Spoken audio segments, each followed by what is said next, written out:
Saudamos a todos amigos, amigas, irmãos e irmãs com a graça e a paz do Senhor Jesus. Ficamos agradecidos a Deus por mais um dia que Ele está nos concedendo. E aqui estamos para juntos estudarmos a Palavra de Deus. Somos agradecidos a cada um de vocês que estudam conosco a Bíblia a cada dia, vocês que compartilham esses estudos com outras pessoas, vocês que têm orado pelo nosso trabalho e também agradecemos a todos que são inscritos no canal Hora Tranquila no YouTube. Se você ainda não é inscrito, inscreva-se e clique ali no dedinho de joinha no YouTube. Isso faz com que o conteúdo que nós gravamos a cada dia chegue a outras pessoas. Nós agradecemos a todos que nos escrevem dizendo de onde estão estudando conosco a Bíblia. Mandamos aqui um alô especial para o Eli Alves, lá de Ipatinga, Minas Gerais. Está completando hoje mais um ano de vida. Parabéns, Eli Alves, sua esposa Irani e todos os seus familiares lhe parabenizam, desejando muitos anos de vida. Eduardo e Janete Villa-Lobos são de Guaíba, no Rio Grande do Sul. Edil Vicente Pereira, de Campo Grande, Mato Grosso do Sul. Jorge, lá de Guarapari, no Espírito Santo. Ele está mandando aqui um alô especial para Cláudia Lúcia de Carvalho Braga, da cidade do Carmo, no Rio de Janeiro.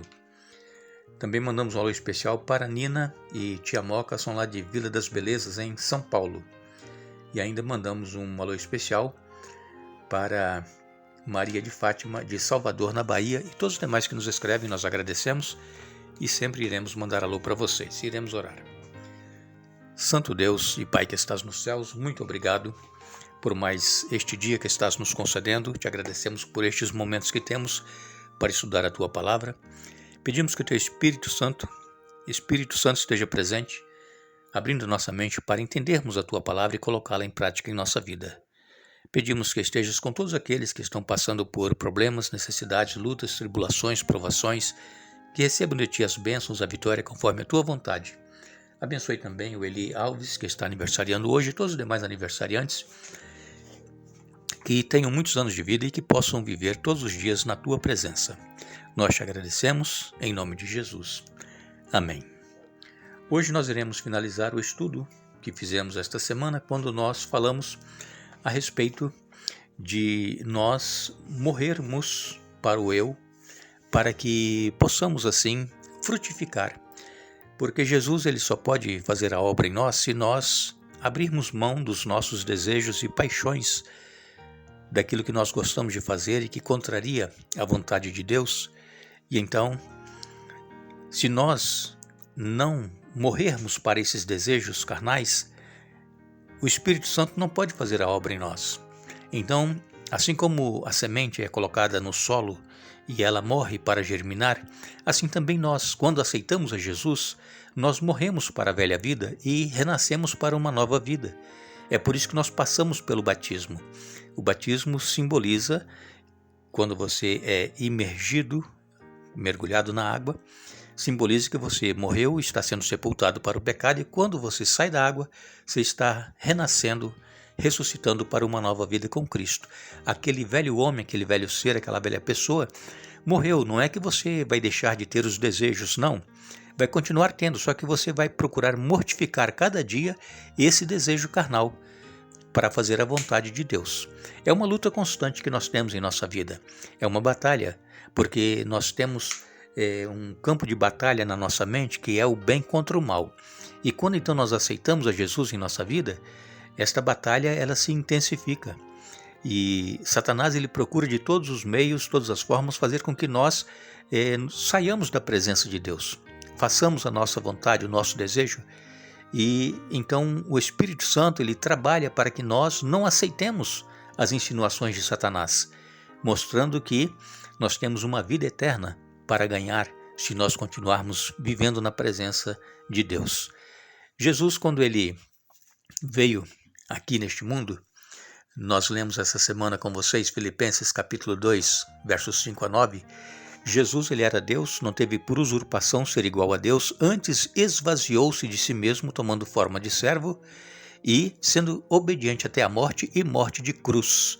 Naquela ocasião, a morte de cruz era a morte mais cruel, mais horrenda que havia, a mais sofrida. E Jesus, pagou o preço do pecado sofrendo esta morte, para que nós não precisemos passar pela morte eterna, para que nós não sejamos eliminados da presença de Deus. E então, Jesus, ele suportou aquilo que nós teríamos que suportar e pagar, que é o salário do pecado, é a morte eterna de separação de Deus. Mas Jesus, ele veio para viver uma vida como todos nós vivemos. Ele foi tentado em todas as coisas, só que ele não pecou, ele venceu. E nós temos a tendência em nós para o pecado.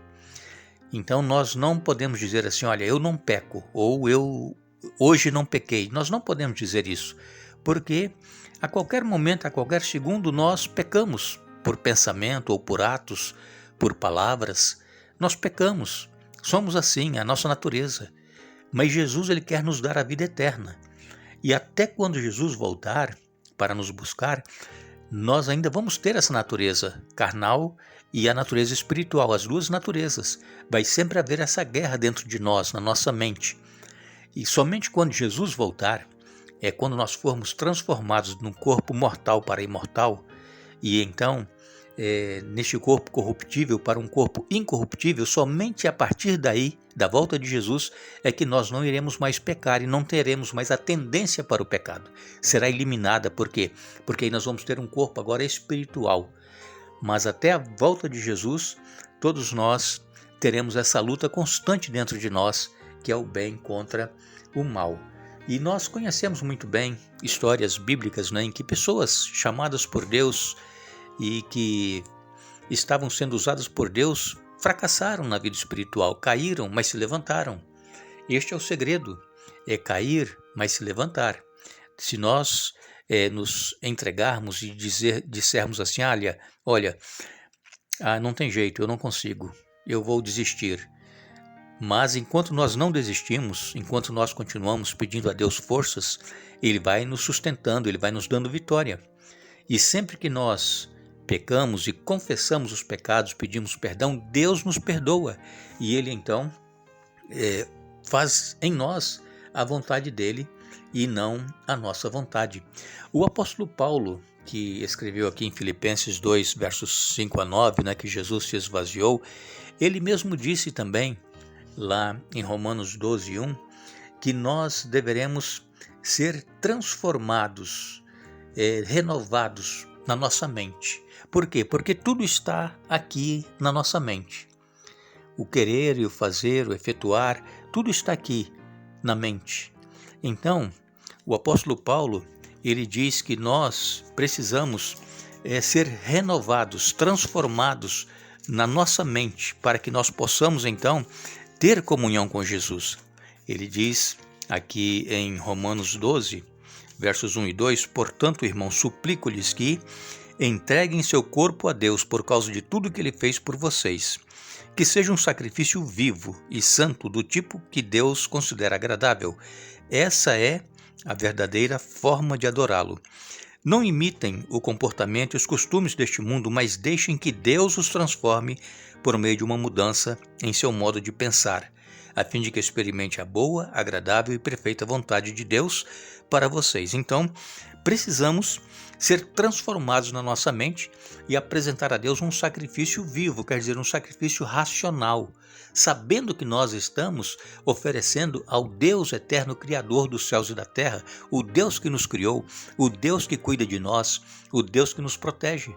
Então, o sacrifício vivo é nós fazermos com consciência, sabendo que estamos fazendo a este Deus. Como nós dissemos esta semana,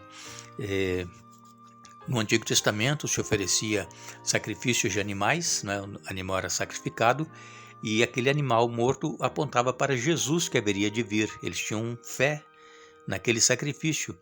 E então, hoje, nós não precisamos sacrificar animais para perdão dos nossos pecados, porque Jesus já veio, já pagou o preço do pecado. O que nós precisamos agora é nos oferecer em sacrifício vivo, santo e agradável a Deus, que é o nosso culto racional. Essa é a atitude que nós deveremos ter, porque Jesus ele já veio, viveu, morreu, ressuscitou e ele vai voltar para nos buscar. Então, precisamos ter consciência que nós estamos servindo e adorando este Deus em espírito e em verdade. Falamos esta semana também de Samuel, né? Quando foi chamado, ele estava no templo ali com Eli, e Samuel, instruído por Eli, depois da terceira vez que a voz o chamou, Eli disse: se outra vez a voz chamar, diga: fala, Senhor, porque o teu servo ouve. E assim aconteceu. Nós precisamos ter disposição para ouvir o que Deus tem a nos falar. E essa disposição para ouvir quer dizer obedecer, fazer a vontade de Deus. Essa é a disposição, não ouvir somente o que alguém está falando, mas não, ouvir e praticar, fazer a vontade de Deus em nossa vida. Foi o que Samuel disse quando Deus o chamou.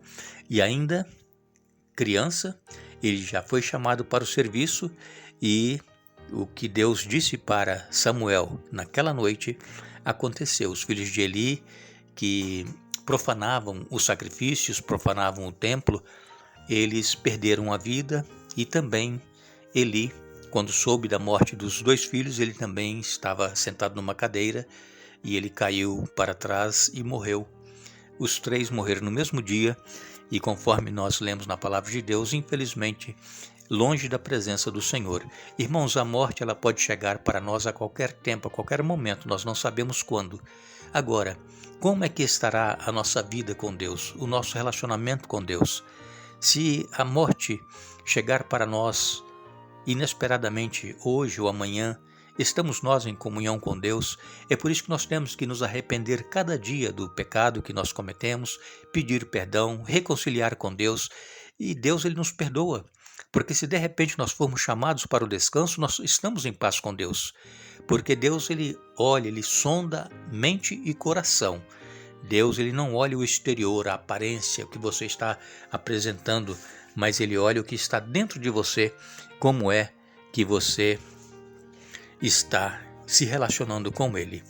Jesus então, ele precisou vir a este mundo, dar a sua vida para poder resgatar todos aqueles que crerem no sacrifício que ele realizou, e em contrapartida nós também que aceitamos a Jesus precisamos morrer para os costumes deste mundo, para os desejos deste mundo, para aquilo que o mundo nos oferece.